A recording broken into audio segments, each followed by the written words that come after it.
Nous allons parler de 4 polars de genres totalement différents, du thriller, un roman policier classique, du polar suédois que je viens de découvrir, un polar dingue, un petit polar norvégien coécrit en plus, 2 auteurs derrière ce polar norvégien. Voilà, un chouette programme vous attend.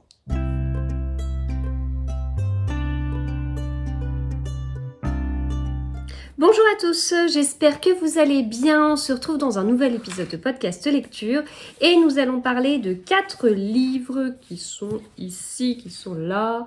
Voilà. Alors, nous avons un roman policier classique. Tchoum.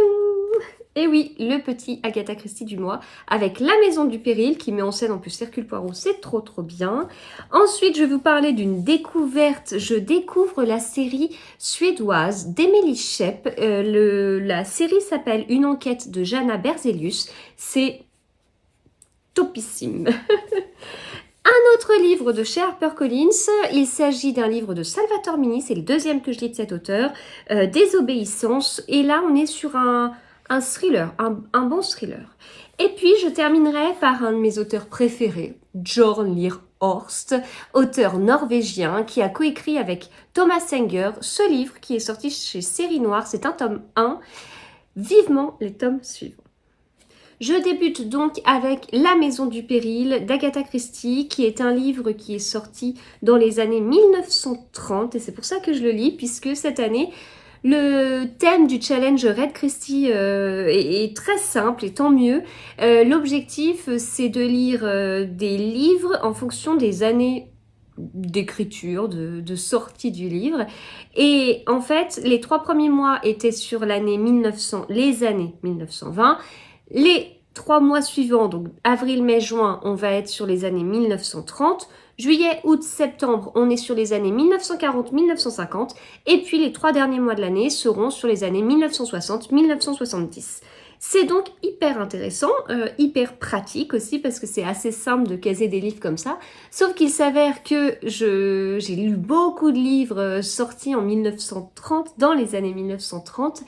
Je vous le répète à chaque fois, en plus de ce challenge-là, je participe à un autre challenge sur Babelio qui consiste à lire des Agatha Christie depuis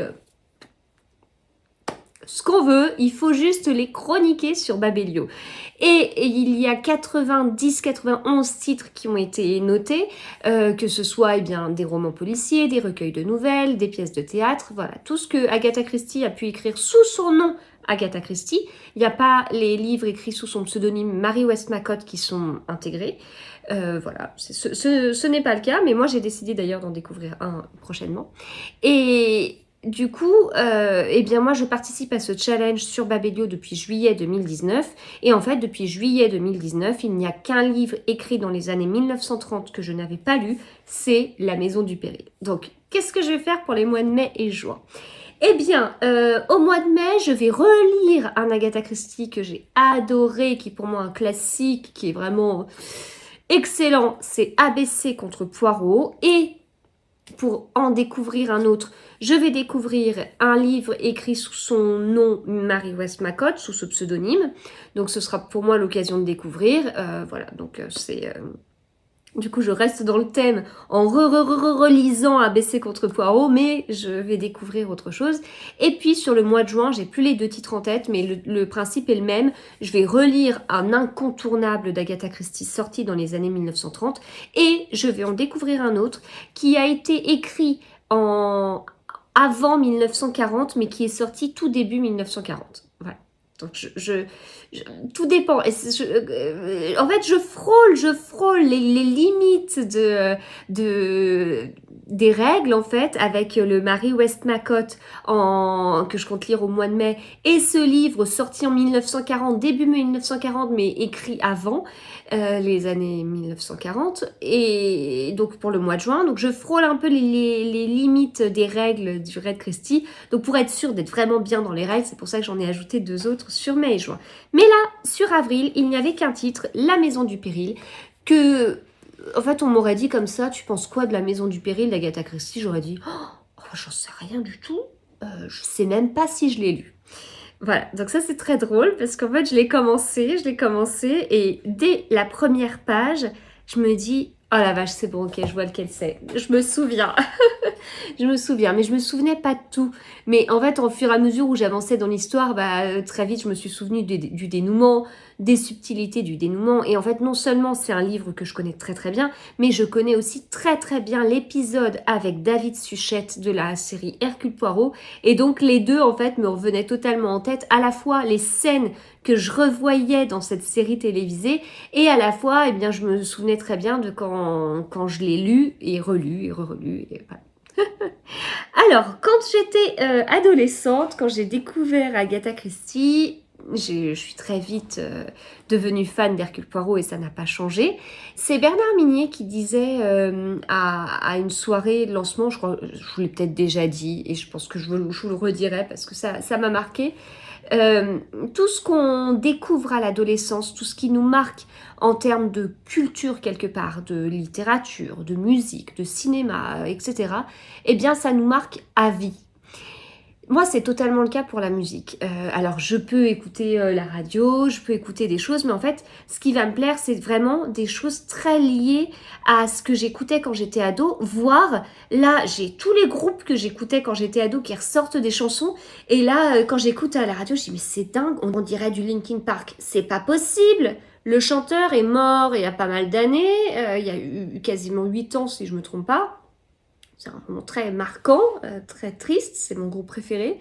Et voilà, et en fait, il y a comme ça plein de groupes qui ressortent des chansons, et j'ai été marquée par ça. Donc en plus, j'écoute une radio qui propose à la fois, j'écoute Europe 2, et depuis que c'est repassé sur Europe 2, et on est plus sur Virgin, eh bien, je retrouve vraiment ce que j'écoutais, et en plus, ce qui passe maintenant ressemble à des groupes que j'aime bien. Voilà.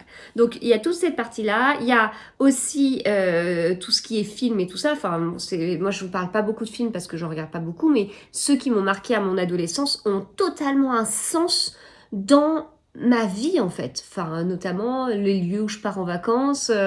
Voilà, mon amour de l'Italie, c'est venu d'un film que j'ai regardé quand j'étais au lycée avec Jude Law. Je cherchais. Alors, avec Jude Law, avec Matt Damon, avec Gwyneth Paltrow, et c'était le talentueux Monsieur Ripley, et le film, je l'ai adoré. Et ensuite, j'ai lu le livre de Patricia. Il est où Il est où Il est où Il est où Est-ce qu'il est juste là? Patricia Highsmith, je vous le prends. Voilà, Patricia Highsmith, le talentueux Monsieur Ripley. Je l'avais acheté le mercredi 10 janvier 2001, ce livre, avec la couverture du fameux film. Je l'ai lu et j'ai pas trouvé fou. Et je l'ai lu après avoir vu le film. Et je l'ai trouvé un peu lent sur tous les descriptifs de l'Italie. Mais mon Dieu, c'est depuis ce moment-là que j'aime l'Italie. Voilà, c'est incroyable en fait. C'est... Voilà, donc bon, je vais arriver à ce que je veux vous dire, hein, j'ai pas perdu le fil. Hein. Donc, mais en même temps, ça permet de parler aussi d'autres polars. Et donc, ce que je vous disais, c'est que quand dans mon adolescence, j'ai été marquée par Agatha Christie, qui reste mon autrice préférée, et je me suis très vite attachée à Hercule Poirot, qui reste mon enquêteur préféré. Donc effectivement, ce qui m'a marqué lors de mon adolescence reste par la suite. Et l'un de mes critères lorsque j'étais adolescente, c'est de me dire, quand j'hésitais entre plusieurs Agatha Christie à lire, je les prenais. D'ailleurs, ils sont là, mes Agatha Christie Vintage. Hop. Je prenais mes Agatha Christie Vintage, j'en ai plein d'autres. Hein. Et puis, d'ailleurs, celui-ci, c'est le tout premier que j'ai lu quand j'étais en 4e. Et donc, je prenais genre Le Noël d'Hercule Poirot, version livre de poche avec des pages moitié roses, là. Et je regardais, à partir de quand Hercule Poirot apparaissait, et en essayant de ne pas me spoiler sur ce qui se passait dans le livre. Et d'ailleurs, j'aime bien les anciens livres de poche. C'est d'ailleurs comme ça que j'avais découvert le mystère de la chambre jaune. J'aime beaucoup. Et donc, je regardais, et je notais page temps. Ok, il arrive page temps. Et après, je choisissais le Agatha Christie que j'allais lire en fonction du moment où Hercule Poirot arrivait le plus vite possible. Ici, il arrive tout de suite puisqu'il arrive à la ligne 8. Oh, oh, oh, ça c'est trop bien. Il arrive à la ligne 8. Effectivement, on commence l'histoire, narrateur à la première personne, et donc si Poirot arrive à la ligne 8, on se doute qu'il y a de grandes chances pour que le narrateur soit le capitaine Hastings. Donc c'est un régal de les retrouver. Moi qui passe mon temps à vous dire qu'il faut lire les séries dans l'ordre, vraiment, faut lire les séries dans l'ordre. Là, dans 99% des cas, c'est important de lire une série dans l'ordre. Et le plus grand exemple, ce sont les polars nordiques, dont je vous parlerai après. Mais vous lisez une série de polars nordiques dans le désordre, vous vous faites tout spoiler au niveau de la vie privée des personnages. J'ai encore entendu un discours contraire il y a peu de temps, mais voilà, commercial pour faire vendre, etc. Mais je me dis, mais quelle énormité en fait. Enfin, ça gâche tellement de lire dans le désordre. Et donc moi qui passe mon temps à vous dire ça, à penser ça, parce que voilà, enfin en fait tout dépend, est-ce que vous visez une bonne lecture ou est-ce que vous visez une excellente lecture? En fait la différence entre les deux, c'est parfois juste lire une série dans l'ordre. Eh bien, malgré ça, je vais vous dire que les Hercule Poirot, il n'y a pas besoin d'ordre pour les lire. Et pourtant, dans quelques Hercule Poirot, alors je crois qu'il y avait carte sur table où je m'étais fait la réflexion. Et alors là, il y a des petits clins d'œil. Il y a des petits clins d'œil parce qu'Hercule Poirot, il dit « Oh oui, mais j'ai pris ma retraite. Oh, j'ai tenté de cultiver des cucurbitacées. » Et là, on sait qu'il parle du meurtre de Roger Ackroyd, qui est mon livre préféré de l'autrice. Mais derrière... il y a des petits clins d'œil, voilà, comme je vous dis, là, il y a même une affaire, je crois qu'elle est un petit peu plus détaillée, parce qu'on va retrouver Japp, l'inspecteur Japp, pas tout de suite, mais on va le retrouver dans l'histoire, et à un moment donné, je crois qu'il doit lui dire « vous vous êtes remis de telle affaire » ou je ne sais quoi, et voilà. Et donc, en fait, il s'agit d'une histoire, mais ça spoil pas, en fait. C'est juste que là, dans ce livre-là, et c'est vraiment pas le cas de tous les Hercule Poirot, il y a 2-3 clins d'œil, et j'ai envie de vous dire que le coup de la retraite avec les cucurbitacées, c'est surtout parce que j'étais là en train de me dire « Oh, Hercule Poirot, il parle du meurtre de Roger Ackroyd », mais derrière, il spoil pas, il y a rien, il y a pas de spoil, que ce soit sur la vie privée ou sur les enquêtes. Il y a pas de fil rouge, il y a pas une évolution dans le personnage d'Hercule Poirot. On aurait du mal à vraiment le situer. Et justement, là, il dit qu'il est à la retraite, mais en fait, on a l'impression que... Enfin, le premier livre qui a été écrit avec Hercule Poirot, Agatha Christie, l'a écrit en 1916, il est sorti en 1920. Le dernier livre avec Hercule Poirot, il est sorti de mémoire en 1975, mais bon, c'est un peu de la triche parce qu'il a été écrit en 1940. Mais bon, admettons que le dernier livre avec Hercule Poirot soit sorti début 70, voire fin des années 60. Ça veut dire que l'autrice, elle a passé 40-50 ans à écrire avec Hercule Poirot. On n'a pas l'impression, quand on lit des Hercule Poirot, qu'il a pris tout cet âge-là, en fait. Donc on pourrait les mettre dans le désordre, on a l'impression que, enfin oui, que ça se passe sur un court laps de temps. Et pourtant, donc là je vous parle en termes d'années, mais il faut savoir qu'il y a pas mal de romans avec Hercule Poirot, puisque c'est le personnage le plus présent chez Agatha Christie, mais aussi pas mal de nouvelles. Et une nouvelle, elle peut aussi s'étaler sur un laps de temps, un certain laps de temps. Donc en fait, si on met tout bout à bout, il en a vécu des choses, mais on n'a pas l'impression qu'il a pris autant d'années d'une fois sur l'autre. Donc, c'est une longue intro, mais en fait, si vous me connaissez, vous savez que je suis très bavarde sur Agatha Christie. Donc, livre que j'ai relu dans le cadre du Raid Christie 2024, c'est un livre que j'ai pris énormément de plaisir à relire, même si je connaissais l'histoire, comme je vous le disais. J'ai trouvé hyper fluide, en fait. En toute honnêteté, bon, je vous le dis pas beaucoup, mais en toute honnêteté, tous les Agatha Christie sont pas incroyables et il y en a certains qui peuvent paraître un petit peu lents. Ce sont des livres qui sont plutôt courts, d'autant plus que les maisons d'édition rognent énormément sur les pages et donc on se retrouve avec... à quoi que là, les chapitres, il y a eu un changement, un saut de page pour les chapitres, mais c'est pas toujours le cas chez Livres de poche.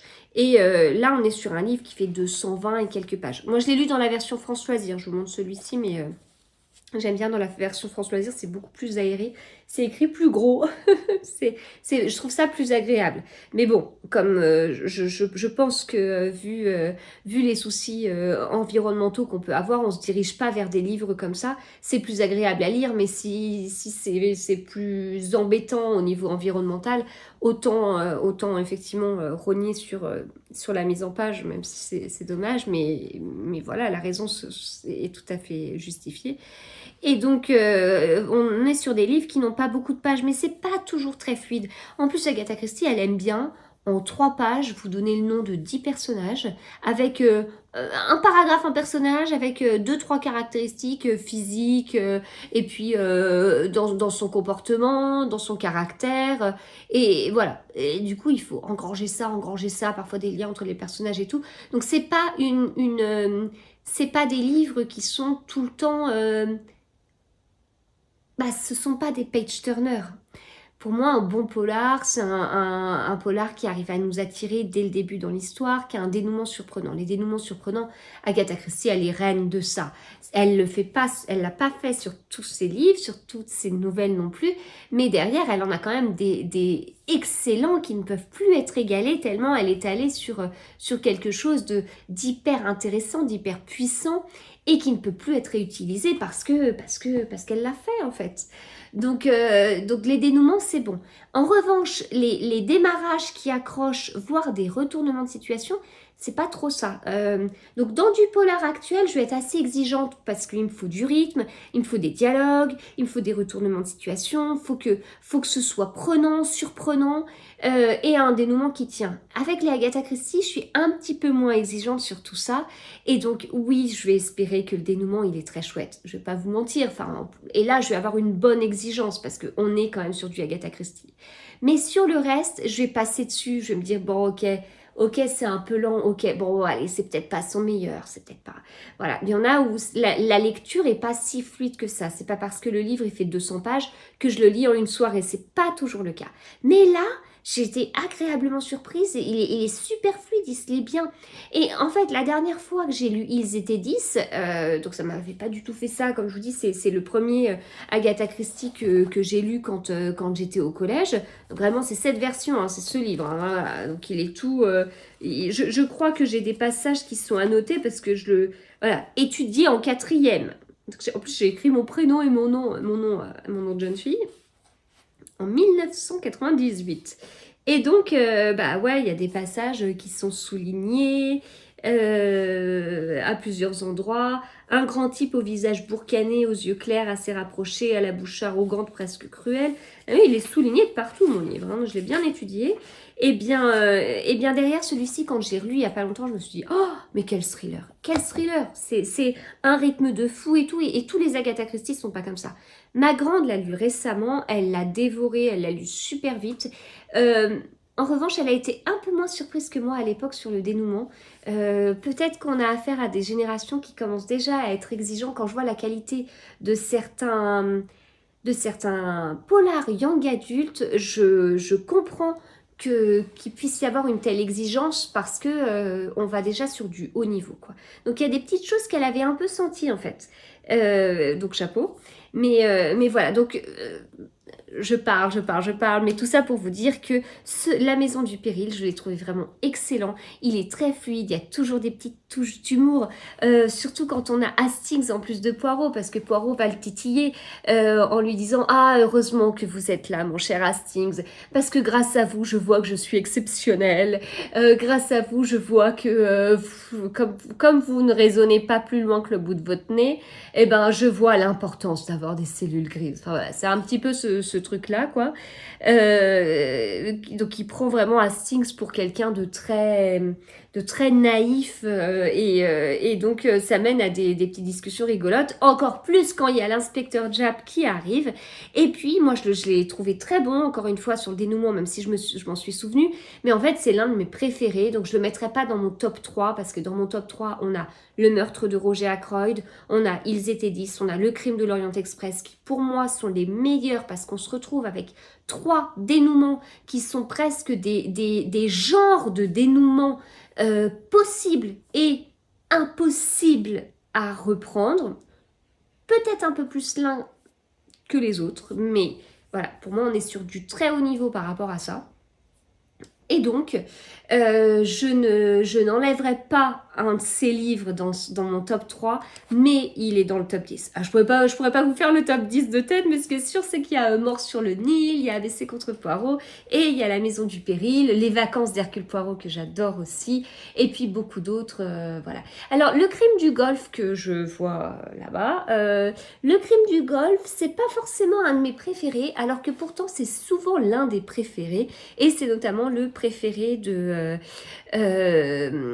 Ragnar Jonasson. Et j'aime aussi beaucoup La mystérieuse affaire de Styles parce que le dénouement, il tient la route. C'est le premier Agatha Christie et c'est le premier Poirot. Et le dénouement, il était déjà, je trouve, pour un premier livre, il était déjà très très bon.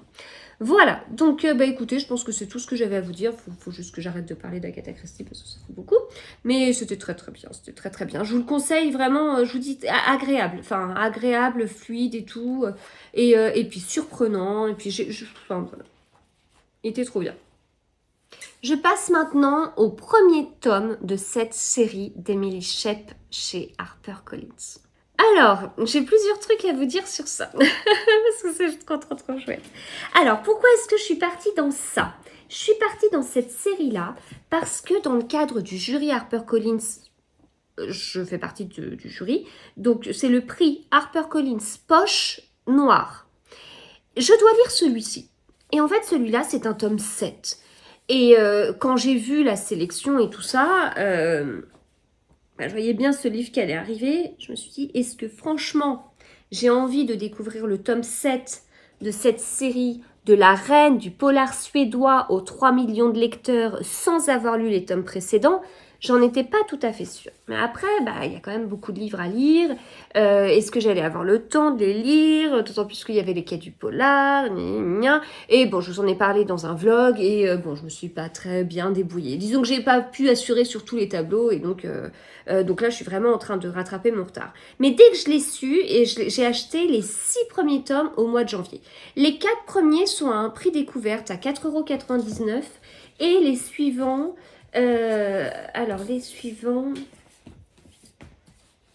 les suivants ne sont pas à 4,99 €. Donc là, on a le tome 5 et le tome 6. Ce qui est juste dommage, c'est que celui-ci, il n'a pas les nouvelles couvertures comme ça, là. Moi, j'aime beaucoup les nouvelles couvertures. Je les trouve trop chouettes. Et pour la petite histoire... pour la petite histoire, je me disais, mais c'est fou, parce que moi qui adore les polars nordiques, ça ne me dit rien comme série. En plus, vous savez que j'adore les polars nordiques. Je veux dire, je vous en parle énormément. J'ai organisé un challenge cet été sur les polars nordiques. Donc voilà, il n'y a pas de souci. Les polars nordiques, c'est mon truc. Je le crie haut et fort. Et du coup, dans ce challenge-là, mais j'ai pas trop vu passer ou j'ai pas fait attention aux participants qui ont découvert Emily Shep. Et en fait, l'autre fois, je faisais le point sur ma wishlist qui est sur Amazon.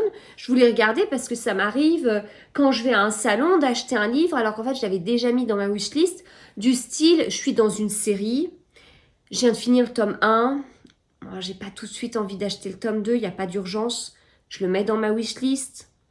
Comme ça, si je vois l'auteur à un salon, je ressors ce tome, enfin voilà, ça peut être des trucs comme ça. Donc, après les salons, là, j'ai fait le point sur ma wishlist. Puis voilà, j'ai supprimé ce qui n'avait plus de lien. Puis en plus, j'ai fait aussi du ménage parce qu'il y a des livres qui m'intéressaient plus. Enfin, quand je vois les 400 livres qui m'attendent dans ma palle, je me dis, bon, je vais revoir un peu ma wishlist parce que c'est clair que ce livre-là m'intéresse tellement moins que 100, 200, 300 autres qui sont dans ma palle. Et je tombe sur le tome 1 de cette série. Et je me dis, mais fou en fait. Mais ça fait super longtemps que j'avais ce livre-là dans ma wishlist, sauf que je connais pas ma wishlist par cœur. Donc ça veut dire qu'à un moment donné, je suis quand même tombée dessus à un moment, mais sans identifier. Et je me demande si en plus, j'avais pas tagué l'ancienne couverture. Enfin, je l'ai pas reconnu tout de suite. Donc super drôle. Donc voilà pourquoi je découvre cette série-là, parce que en fait, ça peut être risqué. Ça peut être risqué parce que imaginons que je découvre le tome 1 et que je m'aperçois que j'accroche pas avec le tome 1 et que je dois lire le tome 7 dans le cadre du jury. Je fais comment? bah, je lis quand même le tome 7. Je lis le tome 1, je dis ouais bof, ça mérite pas que je lise toute la série. Je lis le tome 7, en partant pas gagnante en fait. Moi j'ai toujours un petit a priori avant chaque livre. J'ai toujours... Je lis pas que ce que j'aime. C'est bizarre de dire ça. Ça peut m'arriver de lire un livre, bah là notamment dans le jury en fait. Il y a des livres, j'y vais pas gaiement parce que c'est pas mon style, parce que la sélection elle est très très très hétérogène et en fait il y a des livres c'est pas du tout mon truc. Ou alors on a un tome 2, j'ai lu le tome 1 et j'ai pas accroché. Je vais pas vous dire oh j'ai tellement hâte de lire le tome 2 de cette série où le tome 1 m'a pas plu. Donc oui ça peut arriver et là du coup je le ressens comme ça et en même temps, je fais de super découvertes, hein. Enfin, c'est pas le sujet, mais... Donc, ça peut arriver, effectivement, que j'aille dans une lecture avec un a priori qui est pas top. Bah, après, je peux avoir des a priori, je me dis, ah, chouette, j'ai hâte. Et d'autres où je dis, oh la vache, j'en peux plus, j'ai tellement hâte de le découvrir, faut que je le lise tout de suite, tout de suite. Voilà, j'ai des niveaux de hâte après différents. Mais là, en tout cas, donc je suis partie dans le tome 1 en me disant, c'est peut-être risqué, ça l'est peut-être pas. Bon, allez, j'y vais, je découvre et... quelle découverte, quelle découverte. Donc on est sur la découverte eh bien, de Jana Berzelius. Jana Berzelius, elle est procureure. J'ai pas en tête une série où je me dis ah ouais c'est vrai que on suit plutôt un procureur. C'est pas hyper fréquent, donc c'est assez original. Je dis pas que c'est totalement inédit, il doit y en avoir, etc. D'ailleurs je sais plus, son nom m'échappe. Nicolas Feuze, je sais plus si c'est pas un procureur, il n'y en a pas derrière moi. Mais si, oh, j'ai tout juste derrière moi. Alors pourtant j'ai 8 mètres de bibliothèque. Là, Nicolas Feuze, est juste là. J'en ai lu un, qui était un premier tome. Et est-ce que c'est un procureur? Ouais, si, c'est ça. C'est ça, il y a un procureur, effectivement, il y a un procureur. Donc voilà, mais en fait là c'était assez innovant et donc c'est assez rare qu'on ait un procureur dans l'enquête. Et du coup, c'est tellement rare que j'ai un peu du mal à voir le rôle du procureur dans une enquête. Bon, des procureurs, on en voit régulièrement dans les médias. En ce moment, il se passe un truc particulier autour d'un certain chanteur. Et donc, on a vu le rôle du procureur qui était un peu différent de ce qu'on pouvait voir sur les procureurs. Bref, voilà. Donc, on peut voir un peu des procureurs dans des cas particuliers, dans des affaires, etc. Voilà. Mais quel est le rôle d'un procureur? J'aurais pas su vraiment vous dire. Et du coup, j'en apprends plus, en fait, sur ce rôle-là. Moi, je me dis... très cliché, procureur, Jana Berzelius, pour moi c'est quelqu'un, du coup, en cliché, hein, elle est carrée, elle va suivre la procédure, c'est-à-dire que si elle a l'équipe qui enquête, donc côté police, dérive un peu, c'est la procureure, c'est elle qu'il faut convaincre pour avoir des autorisations de faire ci, de faire ça, donc quelqu'un qui est... et qui peut être pénible tellement elle est droite. Et j'ai découvert Jana Berzelius, qui est pas du tout comme ça. Mais, enfin, elle est pas du tout comme ça. Oui et non. Si elle l'est un petit peu, parce que c'est son job, en fait. Donc, voilà, ça demande de la rigueur, donc elle l'est. Mais elle a un passé. Et ça, c'est tellement polar nordique. C'est tellement polar nordique. Quand je vois des gens qui découvrent les polars nordiques en disant c'est fou, c'est hyper intéressant parce qu'en fait on voit un lien entre les personnages, puis on découvre le passé, on suit ça dans des tomes et tout. Mais oui, c'est ça, polar nordique, c'est exactement ça. C'est tout à fait ça. On a souvent des passés sombres en fait. Et oui, il y a ce côté qui est sombre, il y a ce côté dans les polars nordiques qui est rigoureux. Il y a ce côté rigoureux, il y a ce côté exactitude en fait. Voilà, on est sur quelque chose de carré, qui peut paraître froid, on est sur un polar nordique, mais derrière c'est carré. Et donc c'est aussi intéressant au niveau de l'écriture. Et après... Enfin, les polars nordiques sont énormément critiqués parce que pour certains c'est lent, c'est froid, ça n'a pas d'intérêt. Et après on se rend compte que la personne elle a lu le tome dans le désordre. C'est facile ces clichés là, mais Après, on peut tout à fait ne pas apprécier, je le comprends totalement. Mais quand on a des personnes qui se retrouvent avec des avis totalement contraires, toujours un peu particuliers, surtout que là, on est vraiment sur la marque de fabrique d'un polar nordique, en fait. Voilà, une série, un passé, un côté froid, quelque chose de sombre, un humour froid et un rythme. Voilà. Donc après, le rythme peut être différent. Ça peut être un rythme genre tension, genre thriller. Ça peut, enfin thriller d'ambiance. Ça peut être un rythme genre accéléré, genre thriller, course-poursuite. Et là, justement, les auteurs dont je vous parle, les auteurs nordiques dont je vais vous parler dans cette vidéo, ils sont comme ça. Les fins de tomes sont haletantes. Émilie Shep, je vous présente le tome 1, je suis en train de lire le tome 4 actuellement, et comme je lis les tomes dans l'ordre, ça sous-entend que j'ai lu les tomes 2 et 3 entre le tome 1 et le tome 4. On se retrouve à être sur des tomes qui font un peu moins de 400 pages. Sur les 100 dernières pages, on est comme ça. Il se passe quoi? C'est fou, à un rythme de folie. Vraiment, c'est juste excellent. Donc voilà, moi j'ai adoré. Et alors justement, pour vous parler de rythme et pour voilà, casser cette idée que certains ont après avoir lu 2 polars nordiques et se dire « Oh, c'est lent, j'aime pas », là, on commence le livre par des dialogues. On commence le livre et c'est tout de suite, donc on ne connaît personne. Enfin, là, on dit centre d'appel du 112, récita Anna Bergström. Que puis-je pour vous? Mon mari est mort. La voix de la femme se brisa à l'autre bout du fil. Anna jeta un coup d'œil en bas à droite de son écran. L'horloge affichait 19h42. Je vous dis, il y a de l'exactitude. Votre nom, s'il vous plaît. Kerstin Julen. Mon mari s'appelle Hans Julen. Comment savez-vous qu'il est mort? Il ne respire plus. Il est allongé par terre, il n'a pas bougé depuis que je suis rentrée, il y a plein de sang. La femme se mit à sangloter. Du sang sur le tapis? Êtes-vous blessé? Non. Y a-t-il un blessé avec vous? Non, il n'y a que mon mari et il est mort. Je comprends. Où êtes-vous? Chez moi. La femme inspira profondément. J'ai besoin de votre adresse. 204 rue Ostenwagen à Lindo, une maison jaune avec des grands pots devant la façade. Les doigts d'Anna tapèrent avec dextérité sur le clavier pour entrer l'adresse, la localiser sur une carte numérique. Je vous envoie les secours, annonça-t-elle d'une voix réconfortante. J'aimerais que vous restiez en ligne le temps qu'ils arrivent. Seul le silence lui répondit. Elle réajusta son casque. Allô, vous m'entendez? Il est vraiment mort, souffla la femme. Elle recommença à sangloter de plus en plus fort, puis elle poussa un long hurlement d'angoisse. On est sur la première page et un petit bout de la deuxième d'une série. C'est hyper haletant, c'est top. Alors je vous ai pas mis les bons tons, j'ai pas lu comme il fallait, mais c'est hyper puissant. On est déjà dans l'histoire. Franchement, un livre qui commence comme ça par des dialogues, j'ai pas en tête parce que c'est quelque chose qui me marquerait. C'est vrai que moi, j'aime bien, quand je suis en train de lire, j'aime bien tourner une page, quand je tourne la page, j'aime bien observer la double page et me dire « Oh, je suis déjà à la fin d'un chapitre », par exemple, ou me dire « Oh, il y a plein de dialogues ».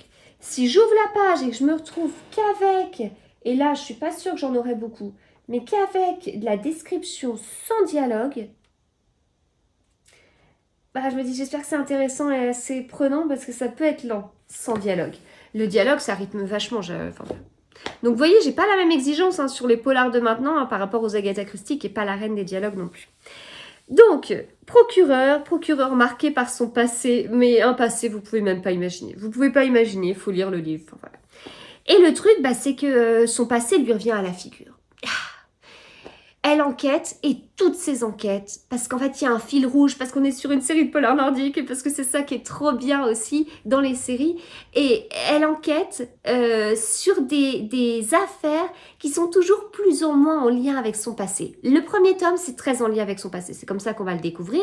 Mais en fait, il y a des personnages dont on va faire la connaissance dans le tome 1, qu'on va retrouver à chaque fois dans chaque tome et qui vont être toujours un peu là, puis c'est des personnages un peu borderline. Et en fait, du coup, elle va être obligée d'être pareil, un peu borderline pour se protéger, pour pas qu'on connaisse son passé.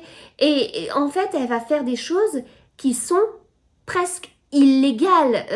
On peut même enlever le presque, en fait. Des choses qui sont illégales. Et donc, elle va utiliser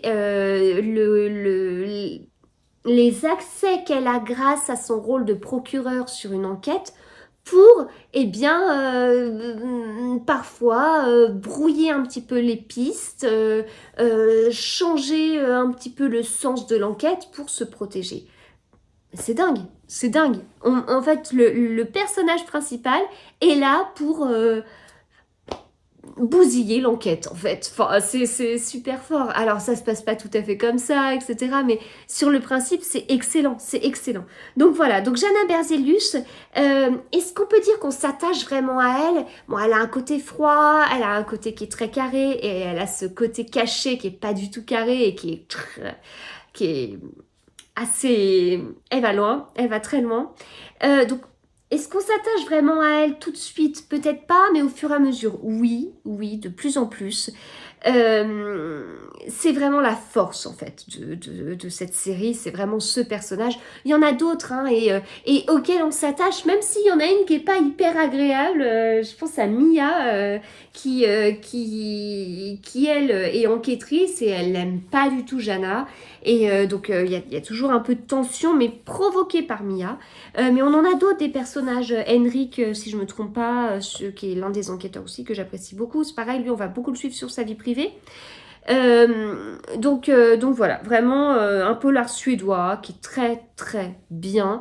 Et j'ai retrouvé quelque chose que j'avais déjà remarqué quand j'ai découvert moi les polars suédois avec Camilla Lackberg. Donc ça date un petit peu. C'est l'exactitude dans l'écriture. C'est-à-dire, parce que je vous en ai déjà parlé tout à l'heure sans vous détailler, c'est des détails qui rendent la scène hyper réaliste. C'est-à-dire que là, si on décrivait ce que je faisais, eh bien, on va dire, elle parle avec ses mains, elle remet une mèche derrière son oreille et elle dit, et là, on a... Voilà.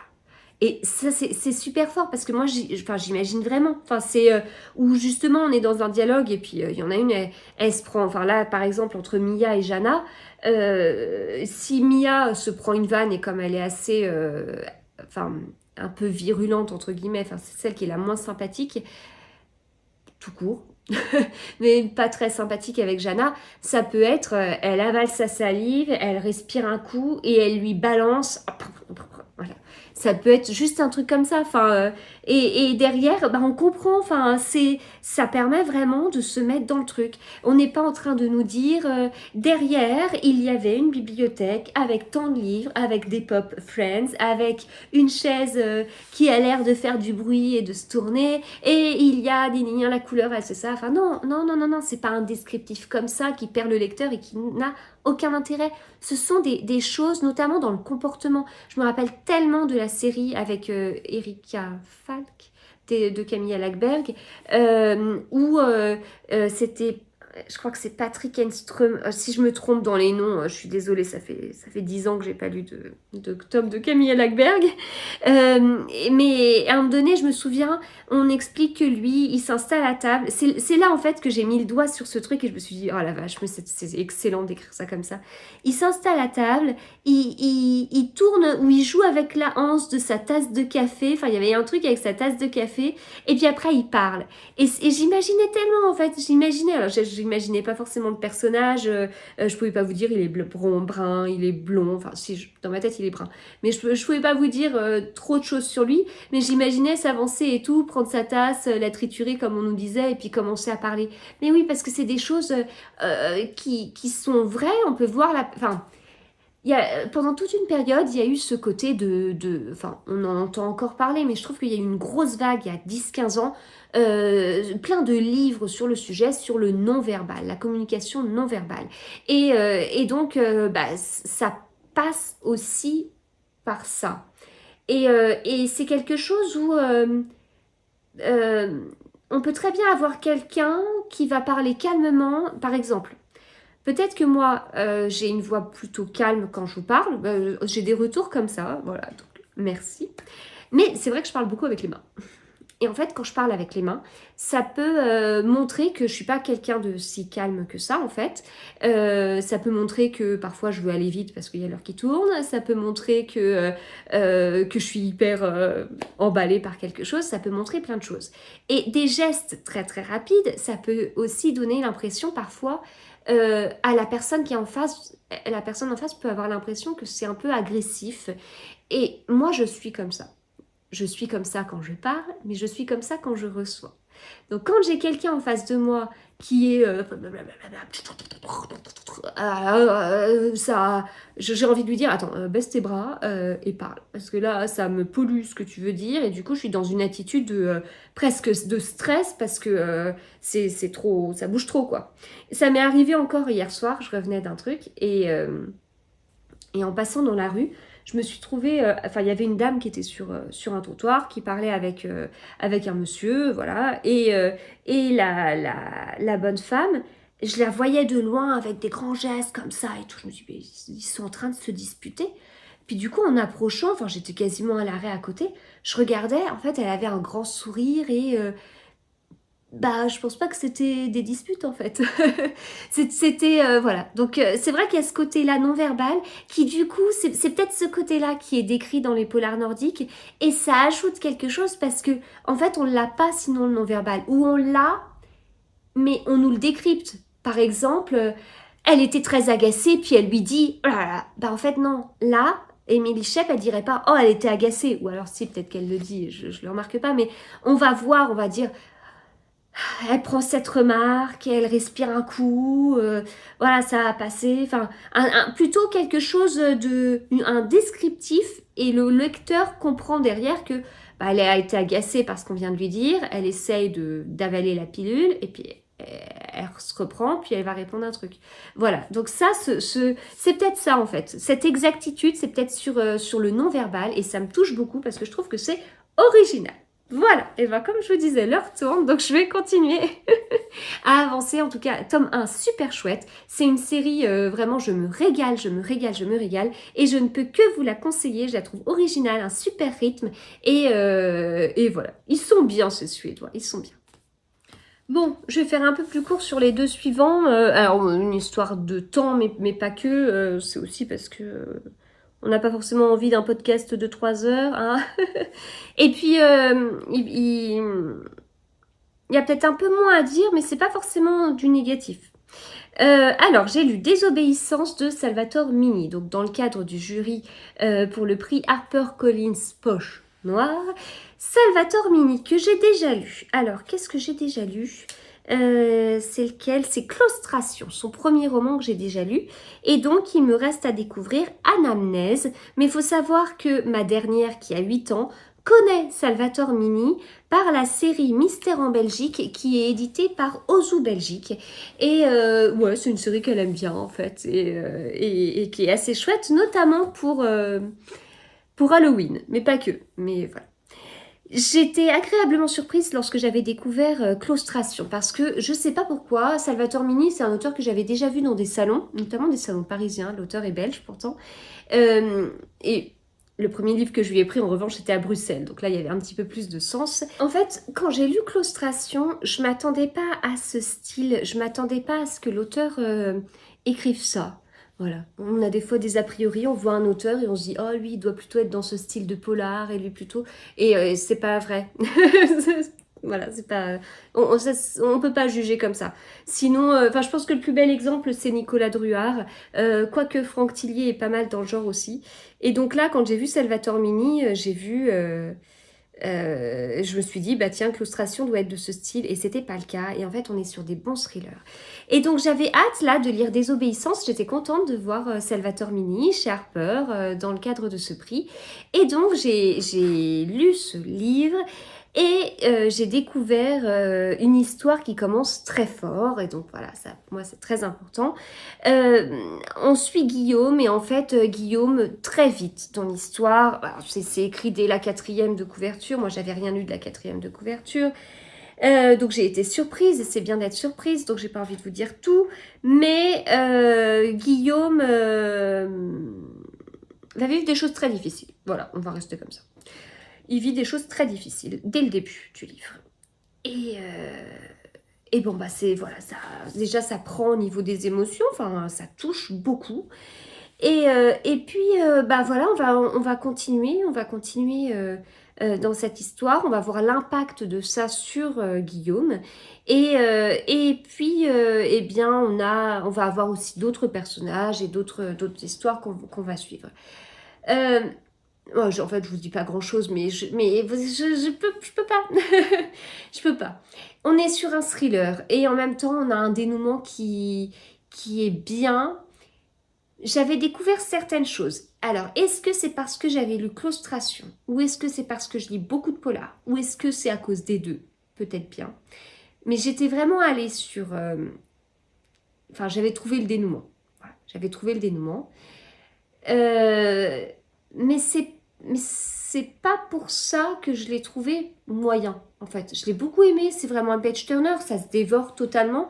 C'est juste que j'ai trouvé vite le dénouement. En plus, je lisais en voiture et à ce moment-là, je dis à mon mari, j'écoute, je suis sûre que c'est ça, ça et ça et ça. Il y a des livres, je peux le spoiler parce qu'il lit pas autant que moi. Mon mari lit pas mal, mais il lit pas autant que moi. Et donc, c'est pas grave si je le spoil parce que je sais que... Enfin, en général, je lui dis, tu penses lire ce livre? Non, je suis pas sûre. Bon, bah ok, alors voilà, écoute, moi je pense que ça va être ça à la fin. Et puis, un petit moment après, je dis, bah écoute, c'était ça. Voilà. Donc, j'avais deviné, donc ça, voilà, c'est forcément, ça enlève une petite saveur dans le livre, forcément, moi je préfère quand je suis surprise, etc. J'ai été surprise par d'autres choses, mais c'est pas pour ça que je vais vous dire que la fin elle était bof, parce que la fin j'ai trouvé très bien et ouais, ça finit d'une façon très forte en fait. Ça finit vraiment d'une façon très forte. Ça me fait penser à un autre livre qui est sorti il y a pas longtemps. Je vais pas vous en parler parce que ça veut dire que si vous lisez l'un, vous allez comprendre la fin de l'autre bien avant la fin. Donc c'est pas l'objectif, mais vraiment c'était une fin pas mal du tout. Pas mal du tout. Et encore plus dans mon cas, quand on a deviné la fin et qu'on se dit, ah non, enfin, j'ai pas deviné la fin. J'ai deviné un élément qui pour moi était l'élément du livre. Mais cette fin, non, je l'ai pas découverte, cette fin, parce que cette fin, elle est vraiment bien. Le livre ne pouvait pas mieux se terminer. Et si vous avez le livre, vous allez vous dire, mieux se terminer, façon de parler, quoi. Oui, oui, oui, mais on est sur un thriller. Donc voilà, c'est très bien écrit. Donc thriller psychologique. Parce que Salvatore Mini, il a ce truc. Il a ce truc pour la psychologie des personnages. Et vraiment, c'est un auteur que je vais continuer à suivre. Donc il me reste un livre à découvrir, comme je vous le disais. J'ai hâte. Et puis bah, après, je continuerai. Parce qu'il y a vraiment un truc. Il a un truc. Il a une marque de fabrique. Il a un domaine, une spécialité, des compétences, enfin, sur cette partie-là. Enfin, il y a un truc, voilà. Donc, écoutez, c'est tout ce que j'ai à vous dire. C'est vraiment plus court que ce que je vous ai dit avant, mais c'est pas pour ça que c'est moins bien, parce que je vous parle d'un auteur récemment découvert et que j'apprécie beaucoup. Mais voilà, la seule chose que je peux vous dire, c'est que je vous encourage, vous aussi, à découvrir Salvatore Mini, et pourquoi pas avec Désobéissance, il n'y a pas d'ordre. Et je termine avec un auteur que j'adore, que j'ai vu 2 fois dans ma vie. La première fois que je l'ai vu, je ne l'avais pas lu. J'avais pris un livre. Il s'avère que le livre que je lui ai acheté, c'était pas le tome 1 d'une saga. J'ai acheté ensuite le tome 1, enfin façon de parler parce que c'est le tome 1 sorti en France, mais il existe un autre tome 1 jamais traduit. Et le livre que je lui avais acheté, donc ce fameux tome, est mon préféré de l'auteur. Et ensuite, je l'ai revu 2 ans après, alors que je l'avais lu. Et j'étais tellement impressionnée. Quand j'ai revu Jornir Horst au Quai du Polar, j'étais tellement impressionnée. Il y a des auteurs comme ça, je pourrais vous en citer. Il y en a avec qui j'adore discuter. Il y en a avec qui vraiment je suis super à l'aise. C'est super agréable. Ils mettent à l'aise. Hein. Enfin, il y a ça aussi. Hein. Les auteurs mettent à l'aise. Il y a vraiment des auteurs où... je suis toujours un peu impressionnée par un auteur parce que les auteurs que je vois, je suis quelqu'un d'humain, les auteurs que je vois, ce sont des auteurs que j'apprécie. Ah ouais. Bizarrement, sauf un auteur que je connais pas, où là je peux pas trop dire, mais c'est un auteur à la base si je vais le voir, parce que je suis très tentée par ses livres. Mais il s'avère que bêtement, les auteurs que j'apprécie pas, eh ben je vais pas trop les voir. Donc voilà. Donc je vais voir des auteurs que j'apprécie, et c'est vrai qu'à force de les voir, on commence un peu à se connaître, voilà. Mais il n'empêche que moi j'ai toujours ce truc, quand je dis on commence à se connaître, je suis pas du style à avoir le numéro de téléphone de tel auteur, à l'appeler machin truc, à connaître toute sa vie privée. Ça reste professionnel entre guillemets, parce que c'est pas mon job de chroniquer des livres. Je vous rappelle que je suis une scientifique et que chroniquer les livres c'est pas du tout mon travail, et que c'est une passion, et que j'ai toujours ce syndrome de l'imposteur en plus. Et j'ai vraiment toujours ce truc d'un respect de l'auteur, alors surtout des auteurs que j'apprécie. Enfin, on m'a déjà reproché d'être un peu virulente parfois avec certains auteurs. Moi, j'essaie pourtant de mettre un peu les formes quand j'apprécie moyen, mais derrière, j'ai toujours vraiment, quand j'apprécie un auteur, cette forme de respect et je mets très vite un auteur sur un piédestal, en fait. Donc, quand je suis à l'aise avec un auteur, ça veut pas dire que, ouais, c'est mon pote et que je vais aller boire un verre avec lui et que gna gna. Non, non, non, non, non, non. Si je veux voir un auteur pour enregistrer une vidéo, je vais lui demander son autorisation en amont, si ça le dérange pas, si gna gna, dans un cadre organisé avec, voilà, j'en suis pas à boire un verre avec des auteurs. Bon, je vous avoue que ça me dérangerait pas de passer du temps avec des auteurs, mais voilà. Donc, il y a des auteurs qui sont super sympas, c'est top d'échanger avec eux, c'est toujours chouette de les voir, et voilà, j'ai un nom en tête notamment, mais parce que j'ai une soirée en tête qui était trop bien, une soirée de lancement dingue. C'est toujours chouette d'échanger avec lui, mais après, ça veut pas dire que j'apprécie pas leurs livres, c'est des auteurs que j'apprécie, mais après, il y a les auteurs avec lesquels je reste impressionnée. Voilà, impressionnée. C'est des auteurs, je les ai pas mis sur un piédestal, c'est plus que ça en fait. Des auteurs, je pourrais les voir 50 000 fois, je serais toujours très émue. Si l'auteur a le truc, il le voit et il essaye de me faire parler, et j'en connais qui font ça, j'en connais. Et pour voilà, échanger, j'en connais, je vois leur technique, d'autant plus que Virginie Grimaldi l'a tellement bien écrite dans son dernier livre, là, le livre qui sort le 1er mai, là. Et en fait, c'est excellent. C'est juste excellent. Et donc ces auteurs, je suis impressionnée, et je peux être comme tétanisée ou pas oser parler, ou il va falloir que je me force en fait pour parler, tellement voilà, je vais me forcer pour pas louper ce moment avec un des auteurs que j'adore, mais derrière voilà, c'est... Et donc, là, au Quai du Polar, ça m'a fait ça avec Bernard Minier. Bernard Minier, je peux le voir 50 000 fois. Il peut me voir et me dire « Magdalena, tu ». Et moi, derrière, je vais dire « Vous », parce que je peux pas tutoyer, j'arrive pas, c'est Bernard Minier, en fait.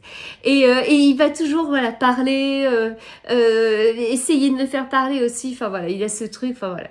Il y a Bernard Minier. Il y a Ragnar Jonasson. En plus, Ragnar Jonasson est islandais, donc il a aussi ce côté un petit peu froid, en fait. C'est très rare de le voir sourire. Je l'ai vu plusieurs fois, et peut-être que la seule fois où je l'ai vu sourire, c'était la dernière fois. Et voilà, assez impressionné et tout. Et surtout, maintenant qu'il commence à me reconnaître, j'en suis très émue. Enfin, voilà, c'était assez dingue. Et... Et puis là, John Lear Horst. Alors John Lear Horst, pardon, j'ai pas eu 50 000 expériences, comme je vous le dis, mais là, la dernière fois que je l'ai vu, je me suis dit, mais la vache, c'est le créateur de William Hastings.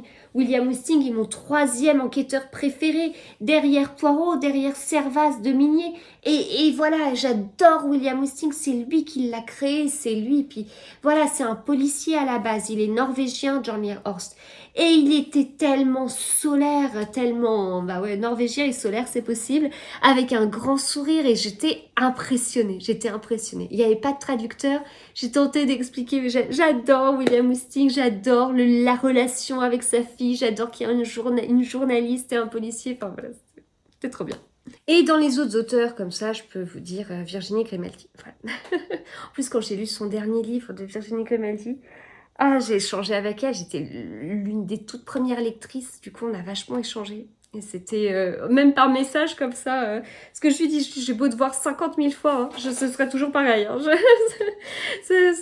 je l'ai pas vu, mais même là par message, enfin bref. Donc, bon, tout ça pour revenir à ce livre-là. Donc, ce livre-là, c'est un livre coécrit par Jornir Horst et Thomas Senger. Jornir Horst, ancien policier, ancien, hein, il l'est plus, hein, et enquêteur criminel même. Et Thomas Senger était, ou est, je ne sais pas, journaliste d'investigation. Et en fait, je me suis retrouvée dans une petite période où j'ai lu plusieurs livres avec des journalistes d'investigation. C'est vrai que moi, journaliste, si vous voulez, quand on me dit comme ça, journaliste, je vais penser aux médias de maintenant. Je vais me dire, ok, on cherche à faire le buzz. Ok, des fois les médias, ils sont très très marqués de façon politique. Et en fait, je peux plus rien écouter tellement j'aurais l'impression qu'on essaye de me faire adhérer à un parti, de chaque côté. Hein. Enfin, donc médiane maintenant, j'ai toujours un peu de mal. Est-ce que la source a été vérifiée? Est-ce que voilà, il y a plein de choses derrière ou des chaînes d'information en continu qui l'information est de rester non-stop devant un bâtiment où il se passe rien, où il y a rien et de dire toutes les 15 minutes la même chose. Voilà, ce travail de journaliste, c'est particulier. C'est pas forcément un truc, un travail, je me dis, je suis fascinée par ça. Non. Mais journaliste d'investigation, on est sur autre chose en fait. On est sur des enquêteurs. Et en fait, quand je vous dis j'ai eu une petite période comme ça, c'est que peu de temps avant, j'ai lu 1979 de Val McDermid, dont je vous ai parlé et j'ai adoré ce livre. Et là, alors, le livre, comme son nom l'indique, se passe en 1979. Donc, être journaliste d'investigation en 1979, c'est différent, mais c'était aussi très très intéressant. Là, Jornir Horst, c'est pas là une première pour lui d'avoir un policier et un journaliste dans son livre, dans ses livres, puisque dans la série William Wisting, on a William Wisting qui est policier et sa fille Lynn, je crois que c'est ça son prénom, elle est journaliste d'investigation. Et donc c'est hyper intéressant, en plus il y a le lien père-fille qui vient ajouter des choses à tout ça, parce que derrière un policier et un journaliste, on se dit... Oh, le policier va fuir le journaliste, alors que le journaliste va essayer d'approcher le policier. Ouais, mais là, on est sur un père et sa fille. Et là, on est sur un policier et une journaliste. Et en fait, on a un policier qui s'appelle Blix, l'inspecteur en chef Blix. Et on a une journaliste, Emma Raum, qui en fait si je me trompe pas, est blogueuse à la base et c'est pas trop son truc de suivre les histoires criminelles et tout, mais elle le fait, elle veut aussi évoluer en fait et puis aller plus loin sur une partie, reportage, etc. Et du coup ça le fait. Alors petit clin d'œil à la fille de William Wisting dans le livre, et ça c'était trop bien, que voilà, il y a un personnage de Jornir Horst qui apparaisse comme ça. Alors, c'est vraiment un clin d'œil, hein, mais je l'ai vu. J'ai pas loupé le clin d'œil, hein, surtout pas. Et donc là, bah, c'est une histoire qui est bien. Ça s'appelle Que le meilleur gagne. On a un début, un prologue qui se passe le 9 mai 1999. 9 mai, très chouette date. Et donc, on voit quelque chose qui se passe avec Blix notamment, et un truc qui tourne un peu mal. Et puis après, on est en quelle année? Est-ce qu'on nous le dit au chapitre 1? Non, on ne nous le dit pas. Mais en même temps, c'est un livre qui a été traduit tardivement hein, par rapport à la sortie. 2018, dans la version originale. Au passage, mon livre est dédicacé. Et donc, qui date de 2018. Et donc, voilà, on est des années après. Et en fait, Blix, il a aussi sa vie de famille. Il y a des choses qui se passent par rapport à ça, notamment un jeu télévisé. Et derrière, il va mener une enquête et il va faire la connaissance d'Emma Raum. Et ils vont travailler plus ou moins ensemble. Enfin, on a une jeune journaliste, on a un inspecteur qui a un peu d'expérience, mais en même temps, une expérience qui l'a pas placée sur le devant de la scène non plus. Et donc voilà, on avance et j'ai beaucoup aimé. Voilà, j'ai beaucoup aimé. J'ai trouvé que le livre était bien, que le rythme était bien, parce que Journey Horse, c'est toujours assez rythmé. Et apparemment, Thomas Sanger a apporté pas mal de choses. J'ai retrouvé ce que j'aime chez Journey Horse. C'est un livre qui est coécrit. C'est clair que Thomas Sanger a certainement apporté des choses. Certainement sur la partie journaliste aussi, hein, ça c'est sûr, mais il a certainement apporté d'autres choses aussi. Et je ne sais pas quoi, puisque je ne le connais pas assez. Mais j'ai hâte de lire d'autres livres de lui, d'autres livres d'eux et d'autres livres de Thomas Sanger avec pourquoi pas d'autres auteurs ou d'autres autrices. Parce que ça, je sais que ça va arriver et que j'ai trop hâte et que ça va être juste trop bien et que je vous en parlerai parce que c'est dingue. Voilà, bon, et bien écoutez, super premier tome, un bon polar nordique, polar norvégien, super contente de retrouver Journey Horse alors que je suis à jour chez William Wisting, donc super contente que cette série soit éditée maintenant en France.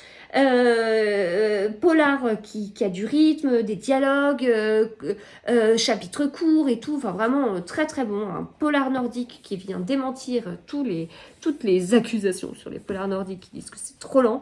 Et j'ai passé un super bon moment avec cette histoire et cette enquête. Voilà. Bon, eh bien, je crois que ça fait très longtemps que je vous ai pas fait un épisode de podcast aussi long. On va s'arrêter là. Hein. On va s'arrêter là, je vais vous libérer.